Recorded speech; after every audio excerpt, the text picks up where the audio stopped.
In 2035, the Hermes crew reaches Mars for a 31 solar day expedition. On day 18 they explore Acidalia planitia and botanist Mark collects samples for chemoanalysis.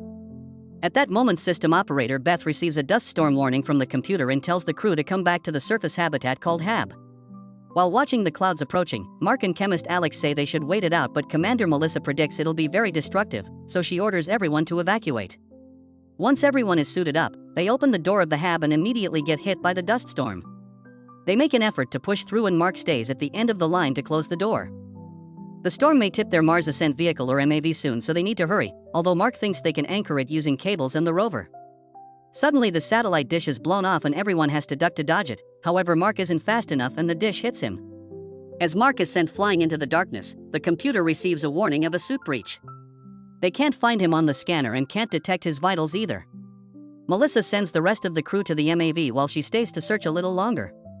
Surgeon Chris points out that with a suit breach Mark must be dead by now, not to mention the storm is starting to trip the MAV. Melissa has no choice but to join her crew and authorize the launch. The MAV leaves Mars while the crew grieves for their lost friend. Meanwhile, the administrator of NASA Teddy appears at a press conference to announce that the Mars team is coming back without one of the astronauts. However, on Mars, the storm is finally over and Mark wakes up when his suit alerts him that his oxygen level is critical. A piece of metal attached to the satellite through wire has pierced his suit but has also kept the hole covered, which explains why he's alive. After cutting the wire, Mark rushes back to the HAB and painfully removes the metal rod, however there's still a piece inside. He uses forceps to remove that piece before closing up the wound. Next he logs into the computer and starts a video log to record the details of what happened in case he doesn't make it. Since the antenna broke, he has no way to contact NASA and the next manned mission will come to Mars in 4 years, but he doesn't think he can survive until then. While another storm appears outside, Mark spends most of the day resting but eventually he gets bored. He starts cleaning up the HAB and putting his friends' things in labeled boxes. Watching all their pictures makes him decide he won't die there. In the morning he organizes all the food including what they saved for Thanksgiving, which has some potatoes that give him an idea. Using his training as a botanist, Mark starts working on making a greenhouse inside the HAB with Mars soil and the crew's bathroom waste as fertilizer. He plants all the potatoes, but they'll need lots of water to grow. Thankfully he has the tools and the parts to create a device that can burn leftover rocket fuel and transform it into water. The first time he turns it on, the machine catches on fire, so Mark has to fix his calculations before trying again while wearing protective gear. This time it works fine and now he has water for himself and for his garden. As days pass, Mark keeps working hard and records everything on daily video logs. He takes care of the garden and does maintenance on the solar panels outside. On day 54, he's delighted to discover the plants are actually growing. On Earth, Director of Mars Missions Vincent tells Teddy they should already organize a new trip instead of waiting 4 years since the last one wasn't completed. Teddy disagrees, saying that if they send a ship now they'll put Mark's body on display and the public won't like it. However, Vincent points out they could use that in their favor if they frame the mission as going back to retrieve the body for the family. Minutes later in the Texas Space Center, an operator receives a message from Vincent asking her to search some specific coordinates on Mars. She uses the satellite to check the area and is shocked to discover there have been changes at the HAB. After an emergency call, Teddy, Vincent, and the director of media Annie rush to the Space Center to see it with their own eyes. They conclude Mark is alive and begin arguing on how to proceed since the general public won't react well to hearing they left an astronaut behind and the crew will probably feel guilty. Teddy thinks Mark won't survive without food and Vincent worries about Mark's psychological state because he probably thinks he was abandoned by his peers. The next day Teddy appears in another press conference announcing that Mark is alive but he can't answer any questions because he lacks more information. The crew isn't informed of any of this yet. On day 70 Mark concludes he needs to start thinking long term. The team that will arrive in 4 years will land 3,200 kilometers away from his HAB, so he'll need to find a way to get there. The first problem is the only working rover, which can reach a maximum distance of 35 kilometers before it has to be recharged. The second problem is that the trip would take 50 days to complete, so he would be living in a rover with minimal life support. By taking pieces from the rover that was destroyed by the storm, Mark manages to double the battery life of the working rover. He does a test run in the middle of the night and notices how cold it gets, but turning on the heater would consume too much battery life. When he returns to the HAB, he concludes he must dig out the radioisotope thermoelectric generator, which is a dangerous task because it's full of plutonium. By working carefully, he manages to retrieve the generator without any accidents and connects it to the rover. On Earth, Vincent appears at a press conference to explain Mark's activity since the satellite footage is public. He explains Mark probably wants to go to the landing site, but if NASA could communicate with him, they'd tell him to wait until they rescue him. Afterward, Teddy scolds him for saying that on camera since they still don't know if rescuing Mark is possible. He also wants to send a supply probe to Mars, so the team tells him building and sending it would take 9 months. Teddy orders everyone to work overtime and get it done in 3. Flight director Mitch insists they should tell the mission crew about this, but Teddy refuses to do so until they can be sure Mark can be rescued. On day 79, Mark finally gets grown potatoes from his garden. He replants the small ones and saves the big ones for his food supply. Then he looks at the map while trying to think of a way to fix the communication issue and finally gets an idea. He gets on the rover and drives for a while in a direction that confuses Vincent at first. However, he gets excited when he also looks at a map and realizes where Mark is going. Moments later, Mark is digging in the sand to pull out the Pathfinder probe, which fell silent in 1997. He puts it on the rover and takes it back to the hab to start working on repairing it. At the same time, Vincent rushes to meet with the engineering team and brings out the Pathfinder replica so they can program a connection. Eventually, both Pathfinders make contact and the Earth team receives images from Mars. Mark rushes to put up a sign asking if they can see him, plus 2 more signs that say yes and no. The team moves the camera to make it point at yes, and Mark celebrates. Now he needs to figure out a way to have complicated science conversations with just a camera and signs. And he grabs Beth's computer and finds a chart with alphanumeric units, which he sets up around Pathfinder using signs again. The NASA engineers quickly catch on to what he's doing and repeat the process in their lab. Once everything is ready, both sides can start sending messages to each other. Mark tells them how he survived and makes sure to point out it wasn't the crew's fault. Then NASA begins sending him instructions on how to hack the rover so it can talk to Pathfinder by modifying the broadcasting frequency. Mark follows the instructions to a T and soon receives a message from Vincent telling him they've been watching him and that the whole world is rooting for him. He promises they're working on rescue plans and that they'll send a supply mission to feed him. When Mark asks about his crew, Vincent has to explain they haven't told them he's alive yet because they need them to concentrate on their return flight. Mark isn't happy about this and begins sending lots of curse words to ruin the global broadcast.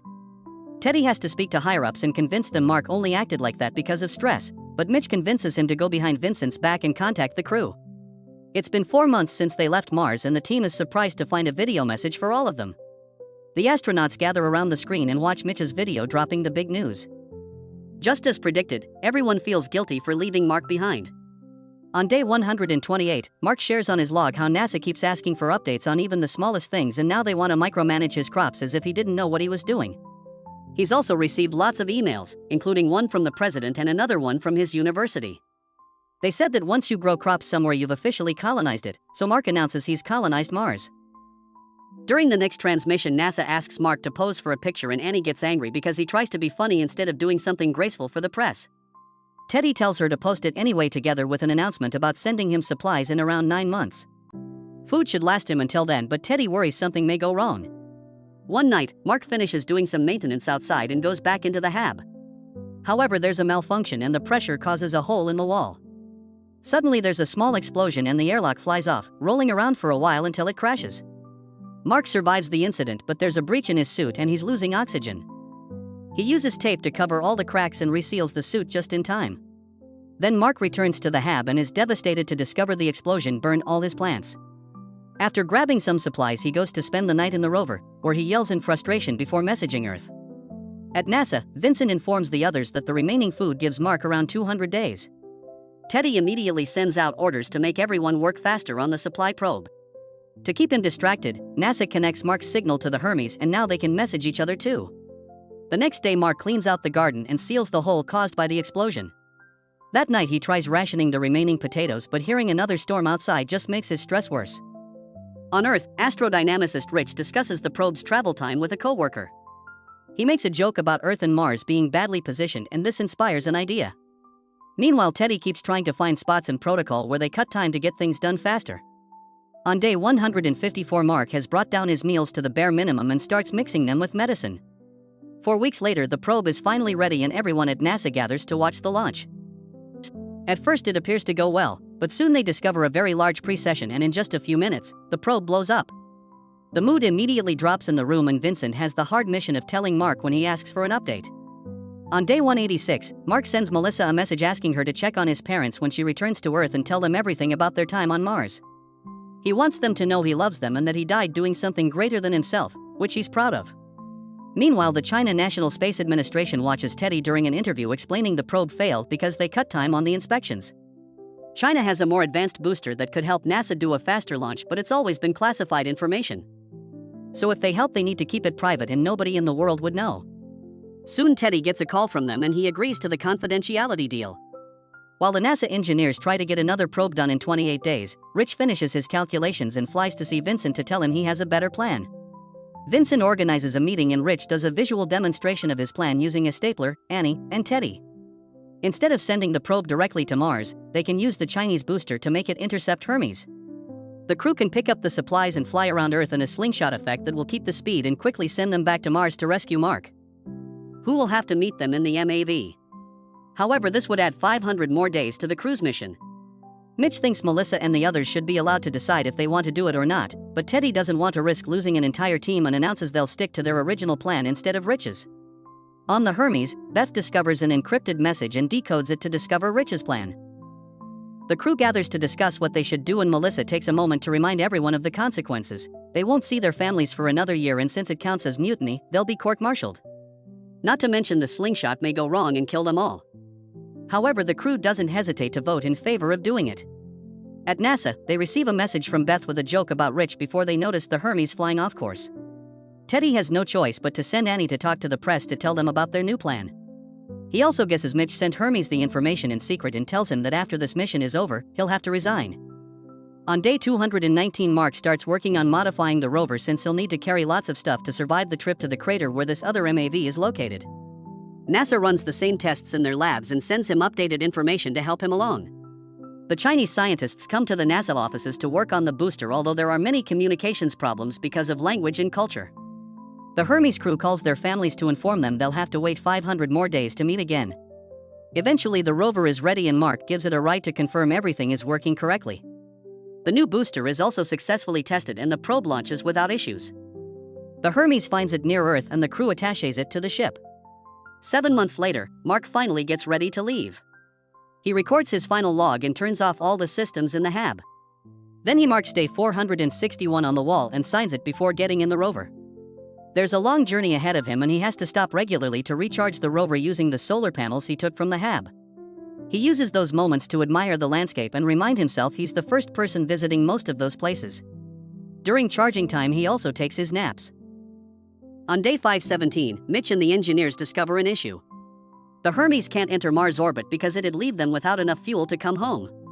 The MAV can only get to low orbit, so Mark will need to go extra fast to escape gravity. To achieve this, they have to make the MAV 5,000 kilograms lighter. Mitch thinks they can remove things like seats, control panels, and even some of the survival system. Mark would have to wear his suit to breathe and the Hermes crew would pilot the MAV remotely without backup comms. To make matters worse, they'd have to remove the nose airlock and the windows to cover the top of the MAV with canvas instead. There are too many risk factors that give this mission a high chance of failure. But they don't have any other choice. When they send the plan to Mark, he responds with the F word. On day 538, Mark finally makes it to the crater and records one more log ranting about the lunacy of the plan. However, he also admits he likes how becoming the fastest man in the history of space travel sounds. Then he starts working on all the modifications, removing all the parts of the MAV until he's left with the bare essentials and making sure to cover the top with canvas. On day 560, Melissa goes over the plan to rescue Mark, assigning each crew member a job to make sure it goes well. If something fails, they're willing to jump off the Hermes to go after their friend. The next day, Mark eats the last of his food supply and leaves a note for the astronaut who finds the rover in the future, telling them to take care of it because it saved his life.